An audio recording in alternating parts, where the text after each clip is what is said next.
আবারও সড়ক দুর্ঘটনার জের ধরে চট্টগ্রাম কক্সবাজার মহাসড়ক অবরোধ করে রেখেছে ক্ষুব্ধ স্থানীয়রা। মঙ্গলবার ১৬ সেপ্টেম্বর দুপুরে মহাসড়কের লোহাগাড়ার চুনতির কাজী ফার্ম এলাকায় সড়ক দুর্ঘটনায় জাকির হোসেন নামে এক যুবক নিহত হয়েছেন।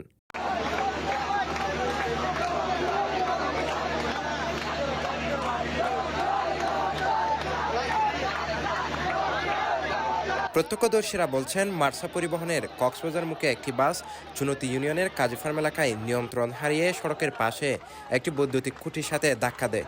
এ সময় সড়কের পাশে থাকা এক যুবককে চাপা দিলে ঘটনাস্থলেই তার মৃত্যু হয়।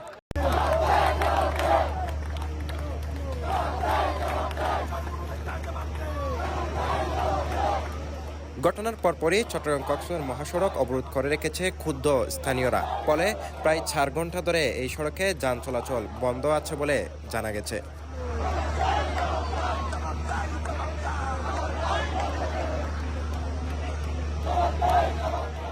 একের পর এক দুর্ঘটনায় এই চট্টগ্রাম মহাসড়ক যেন মৃত্যুফাদে পরিণত হয়েছে। এর আগে গতকাল সোমবার দুপুরে মহাসড়কের দোহাজারী চন্দনাইশ অংশে মর্মান্তিক সড়ক দুর্ঘটনায় শাশুড়ি ও পুত্রবধূ সহ ৩ জন নিহত হয়েছেন। আহত হয়েছেন অন্তত ১০ জন।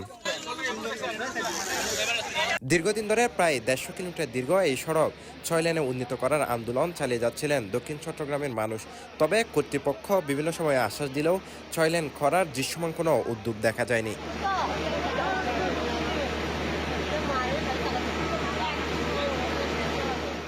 CTG post, Chittagong.